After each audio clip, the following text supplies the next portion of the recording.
Hi guys, we're going to show you how you prepare fresh rabbit. We're going to roast rabbit my favorite way tonight. And what you're going to need for this recipe, you're going to need a fresh rabbit. We'll have plenty available hopefully by this spring. And this rabbit's probably about 3 pounds. You're going to need some chicken broth, a couple leeks. You're going to want to purchase some portobello mushrooms, some diced tomatoes. You can either use fresh or home canned or just buy a can. Some fresh rosemary, flour because we're going to cut up the rabbit and dust it with flour and salt and pepper before we roast it. Some chopped red pepper, a couple cups of onion, and a bulb of garlic. And you're going to want some white cooking wine.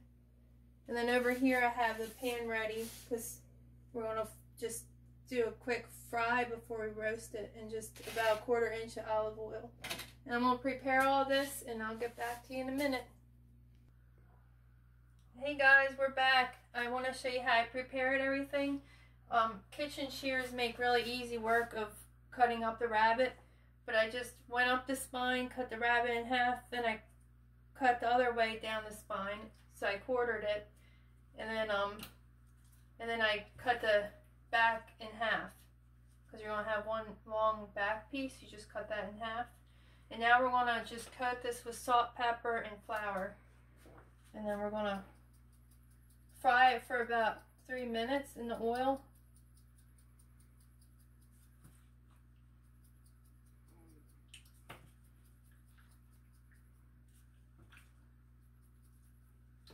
And I wouldn't worry about putting too much salt on it because there's going to be a lot of other vegetables that go along with this.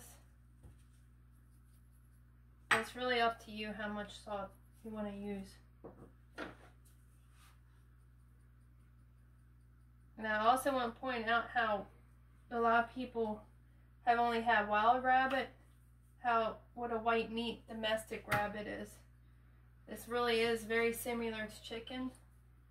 And these are young rabbits, so the meat's really tender. And you get a lot more meat. Bone ratio, you're going to have a lot more meat. Because the bones on rabbit bones are much thinner than chicken bones. Now that we did this, we're just going to just lightly coat it with flour, both sides.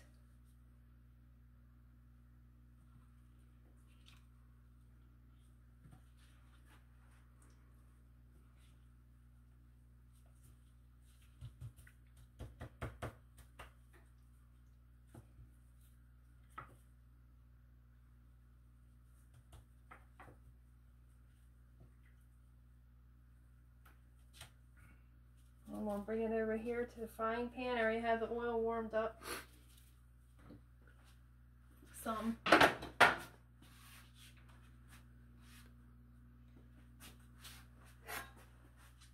then you just want, like I said, for about 3 minutes on each side. You just want to brown it.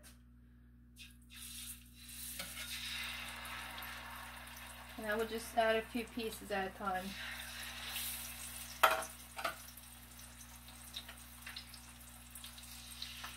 Alright, and I'll show you what it looks like when it's done browning. Okay guys, so this is what the rabbit should look like when it's browned lightly. And next we're going to move on to sauteing the onion and garlic. And then we're going to let that saute for about 5 minutes. And then we're going to add the leeks, the rosemary, and the pepper.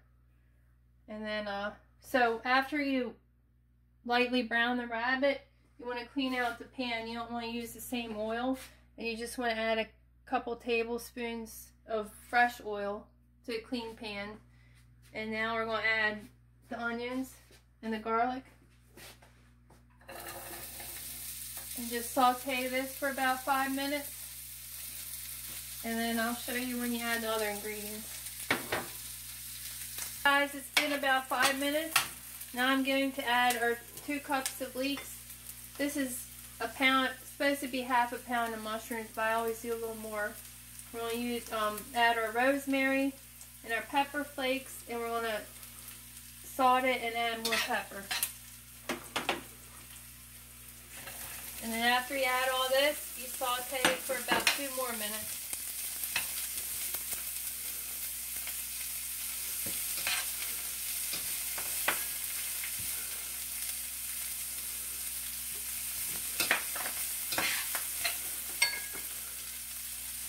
Smells good. Smelling good. And then you add your, it says to generally, to add a lot of salt to it. I'm not going to add too much, but I'll add enough. And then pepper. Like I said, for about 2 more minutes. Also preheat your oven.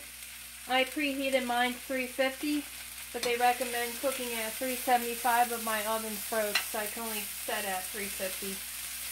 So I'm preheating that while I do all this. And I'll be back in a minute. Alright guys, so I've let this cook for a few minutes till the mushrooms are softer. Everything looks well cooked. And now I'm going to add 1 cup of chicken broth. And this is supposed to be 8 ounces of tomatoes, but I just went ahead and did a whole can because I did extra mushrooms anyway. So that was a 14-ounce can I did, but the recipe calls for 8 ounces. And then half a cup of cooking wine. And then you're going to let this cook until it starts simmering. And I'll show you what that looks like in a minute. Alright guys, so it's simmering now. So now what you do is you transfer all your rabbit pieces back into the clean casserole dish. And you just want to ladle the ingredients over top of the rabbit. As evenly as you can, anyway. And you want to get yourself a piece of aluminum foil, because we're going to cover it with that while we bake it. And remember, 375 for an hour.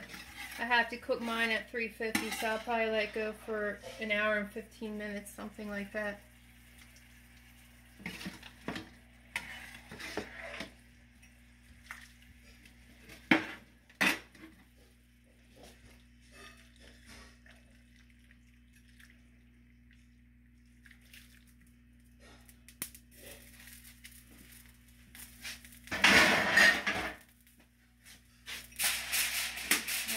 Cover it tightly with your foil.